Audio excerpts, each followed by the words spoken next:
সসেজের মতো হাগু আছে। তো এইটা বের হয়ে অল্প একটু বের হয়েছে, তো এখন তো স্যালাইন দিচ্ছি, তাহলে ওইটাও বের হয়ে যাবে ইনশাল্লাহ। হ্যাঁ, এনেমা টেনেমা দেওয়া হয়, হ্যাঁ দেওয়া হয়। আপনি এনেমা দিতে পারেন, অসুবিধা নেই। আচ্ছা, তাহলে একটা এনেমা আনান, আছে আমার কাছে, দিয়ে দিচ্ছি তারা। হ্যাঁ, এনেমাটা দিলে ওর এটা বের হয়ে গেলে কিন্তু এই গ্যাসটা হচ্ছে ওটাই। হ্যাঁ হ্যাঁ, ওরকম কোনো খারাপ ইয়ে নাই, এইটাই সমস্যা করছে ওর। হয়েছে কি, এই যে এতগুলো হাগু হওয়ার কারণে এখানে গ্যাস আছে, এই যে গ্যাস থাকার কারণে কালকে আরো বেশি ছিল, এখন কমে আসছে ওর। এই গ্যাসগুলোই মানে কালকে এইগুলো সহ ফিল আপ ছিল, মানে এখন এটা একটা সিঙ্ক হয়ে গেছে, ঠিক আছে, যার ফলে এখন ভয়টা কমে গেছে অনেক।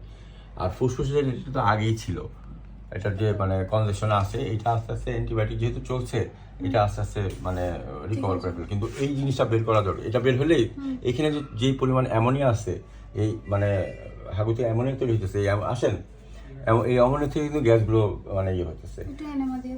এনেমা দিয়ে দিলে একেবারে ক্লিয়ার হলে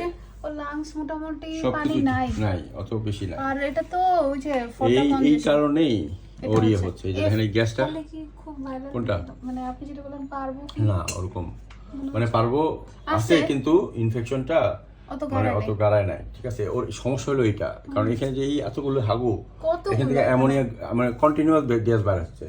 কালকে যে একটু বাইরে হয়েছে, এর ফলে কিছুটা ক্লিয়ার হয়েছে। এটা কিন্তু এই পর্যন্ত ছিল, এই সাদা কিন্তু এই পর্যন্ত ছিল, পেটটা মানে ডিস্টেন্ডেড ছিল, এখন কমে গেছে।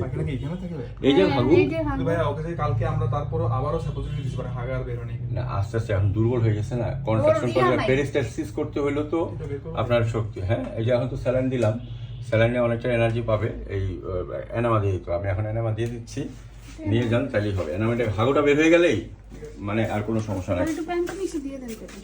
প্যান্টোনিক্সটা এখন না দিই, ঠিক আছে, ওষুধ যত কম দেওয়া যায়, ঠিক আছে। গ্যাস কি আছে?